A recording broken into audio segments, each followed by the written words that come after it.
Hello students, good evening everyone. कैसे हो बेटा आप सब? आई होप आप सब बहुत अच्छे होंगे।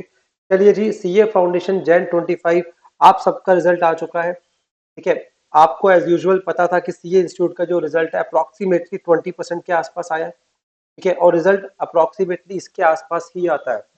ठीक है जी। अब जो 20% बच्चे क्वालिफाई हो गए, सीए इंटर में चले गए, बेटा आप सबको कॉन्ग्रेचुलेशन। ठीक है, बट अभी मेरा जो मोटो है सिर्फ उन बच्चों से बात करना जिनका क्लियर नहीं हुआ। मतलब अप्रोक्सीमेटली जो हमारे 80% बच्चे होते हैं वो क्लियर नहीं कर पाते। वो क्लियर क्यों नहीं होता? ठीक है, उसके कुछ रीजन समझना, और मैं फैक्चुअल्स कुछ बातें करूंगा जो आपको समझनी है। ठीक है। मैं बहुत ऑनेस्टली कुछ एडवाइस दूंगा, 3 से 4 या 5 मिनट दूंगा मैक्सिमम आपके। बट मैं आपको बहुत अच्छी बातें बताऊंगा, मुझे लगता है कि आपको हेल्प करेंगी। ठीक है जी, चलिए जी हम स्टार्ट करते हैं। अगर आप सीए फाउंडेशन क्वालिफाई नहीं कर पाए तो प्लीज ये वीडियो आप देखना, आपके लिए बहुत इंपॉर्टेंट वीडियो है। ठीक है, अगर आप सीए फाउंडेशन का भी एग्जाम दिया तो आप क्वालिफाई नहीं कर पाए और अप्रोक्सीमेटली आपके मार्क्स जो 150 प्लस आए, मतलब मिनिमम मार्क्स हमें 200 चाहिए होते हैं, आपके 150 प्लस मार्क्स आ गए, अराउंड 160 170 180 मार्क्स, तो इसका मतलब आपने ठीक ठाक प्रिपरेशन करी थी। ठीक है, बट कुछ गलतियां आपसे हुई, उन गलतियों की वजह से आप हो सकता है पास नहीं कर पाए। ठीक है, इसके लिए आप सबसे पहले क्या कर सकते हो, अपनी आंसर शीट्स मंगवा सकते हो। ठीक है, आईसीआई से जितनी जल्दी हो अपनी आंसर शीट मंगवाओ और एक बार अपने आप को चेक करो वहां पर कि आपसे मिस्टेक्स क्या हुई। ये अज्यूम मत करना कि सीए इंस्टीट्यूट ने गलत पेपर चेक करा होगा और उसके सहारे आप बैठे होगे, ऐसा नहीं चाहिए।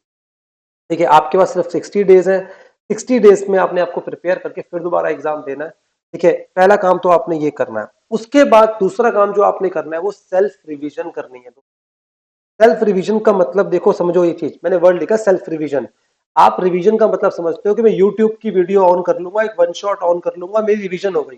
पर वो रिवीजन नहीं होती। स्पेशली अगर लॉ के पेपर की बात करूं, बहुत सारे बच्चे लॉ के पेपर को पास नहीं कर पाते क्योंकि वहां पर आप वीडियो सुन के, वीडियो देख के, ठीक है, आप पास नहीं कर सकते, आपको लिखना पड़ेगा सर। तो आपकी राइटिंग प्रैक्टिस होनी चाहिए, रीडिंग प्रैक्टिस होनी चाहिए। आप लॉ को खुद से रीड करो, कोशिश करो, थोड़े माइंड पे जोर डालो दोस्त। कि आप देखो कि सर मैं खुद से रीड करके खुद से समझने की कोशिश करता हूँ, खुद अपने एफर्ट्स बढ़ाओ, अपने माइंड को ट्रेन करो। आज थोड़ा सा मुझे गुस्सा है आप सब बच्चों से इस बात को लेकर कि सर आजकल बच्चों ने थोड़ी सी मेहनत करना स्टार्ट कर दिया। जैसे ही ठीक है उनको कुछ प्रॉब्लम आती है वो सीधा यूट्यूब पे जंप मार जाते हैं और अपने वन शॉट ढूंढना स्टार्ट करते हैं। ठीक है, ऐसा नहीं होता।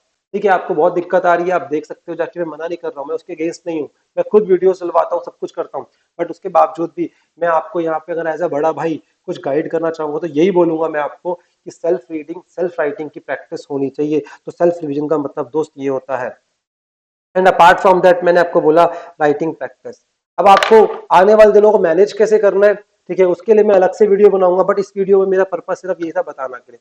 बट अगर आपके लेस देन 150 मार्क्स आए हैं तो सर इसका मतलब आप उस कैटेगरी में बिलोंग नहीं करते। आपके बहुत कम मार्क्स आए, हो सकता है कुछ कॉन्सेप्चुअल क्लैरिटी ना हो सकता है आप लाइक कुछ अपने ढंग से कॉन्सेप्ट ना पढ़े हो। तो पहले आप जज करो कि आप मे 25 देने के कैपेबल हो या नहीं हो।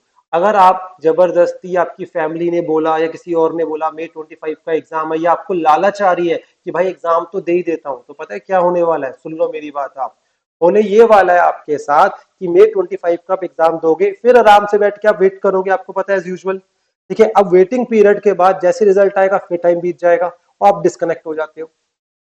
और सेम ये लूप चलता रहेगा बिकॉज आईसीआई ने 3 बार एग्जाम कर दिए। तो आपके पास जब रिजल्ट आने के बाद टाइम ज्यादा बचता ही नहीं है ढंग से प्रिपेयर करने के लिए। तो दोस्त ये एनालाइज आपने करना है अच्छे से कि सर आपको लगता है कि आपके पास टाइम है, यस आप कर सकते हो तो मे अटेम्प्ट दो। अगर आपको जरा सा भी डाउट है ना तो कोई शर्माने वाली बात नहीं है। और सीए अगर बनना चाहते हो आप तो सर आपको instead of giving may attempt आपको सितंबर अटेम्प्ट निकल जाना चाहिए। और आपको प्रॉपरली एक सेल्फ ऑडिट करनी चाहिए। What is self audit? कि मेरे अंदर क्या क्या कमियां हैं।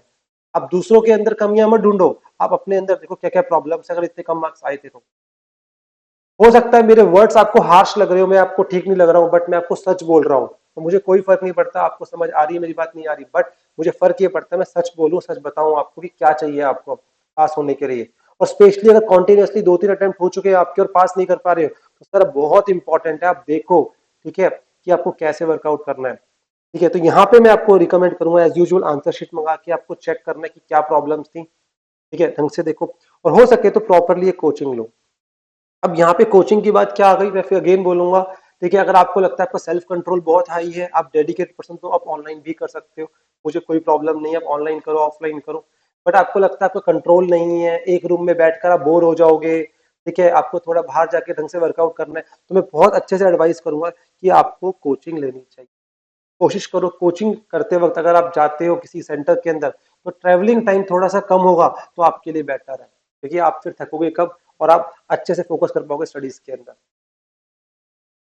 ठीक है, उसके बाद अगर आपकी लाइफ में कोई ऐसा पर्सन है, मतलब राइट पर्सन चूज करना बड़ा इंपॉर्टेंट है, जो आपको गाइड कर सके कि आपको पढ़ना कैसे है, ठीक है, तो उस पर्सन को ढूंढो जाकर और उस पर्सन से अटैच हो जाओ, वो आपको हेल्प कर सकता है। जैसे मैं आपको बहुत ऑनेस्टली आंसर करूंगा, बहुत ऑनेस्टली बोल रहा हूँ ये चीज, मेरे कोचिंग के अंदर क्या होता है, ठीक है, मेरे स्टूडेंट्स बहुत कनेक्टेड रहते हैं मेरे साथ, और उनको पर्सनली मैं पूछता रहता हूँ, अकाउंटेबल करता हूँ उनको, डांटता हूँ उनको, ठीक है, और कोई ऐसा फर्क नहीं पड़ता सर, कोई बच्चा ना आपको आके डांट रहा है, आपके पेरेंट्स डांट रहे, डांट सुनना सीखो उनसे आप। बहुत सारे बच्चों की हैबिट हो चुकी है कि वो लाइक बिल्कुल भी सुनना नहीं चाहते, कोई पर्सन को डांटे ना, कोई बोले ना, वो जैसा कर रहे करने दो। सर ऐसा नहीं होता, अगर आपने कुछ गलती करी है तो आपके पेरेंट्स भी आपको बोलेंगे, आपके टीचर्स भी आपको बोलेंगे, और सुनो और अपनी गलती को एक्सेप्ट करो, और ताकि अपने अंदर इंप्रूवमेंट करो। ठीक है, इतना ओवर पैम्परिंग या प्यार आपको मिलता रहता है ना कभी कभी, तो आप अच्छे से परफॉर्म नहीं कर पाते। ठीक है जी, आप बड़े हो चुके हो, आपके टाइम की वैल्यू समझो सर। एक अटेम्प्ट डिले होने का मतलब 5-6 लाख का नुकसान होता है दोस्त। नॉट डेट कि आपको एग्जामिनेशन फीस भरनी है जाके वहां पर, ठीक है, आपका 5-6 लाख का नुकसान होता है दोस्त। ठीक है जी, ध्यान दो ये चीज, आपको गाइडेंस मिले। और प्लस एज यूजुअल मैं हमेशा बोलूंगा, राइटिंग प्रैक्टिस बहुत टॉप पे होनी चाहिए। यहाँ पर भी सेम वही बातें मेरी आएंगी जो आपको समझ नहीं है कि सर खाली वीडियो देखने से कुछ नहीं होता, सर आपको प्रैक्टिस करनी पड़ेगी, खुद से दिमाग को चलाना आना चाहिए। ठीक है जी, तो ये इस वीडियो में सिर्फ और सिर्फ ये बातें मेरे को बतानी थी जो मैंने बताई, बाकी मैं अलग वीडियोस में आके और आपको गाइडेंस देता रहूंगा। ठीक है जी, थैंक यू वेरी मच बेटा।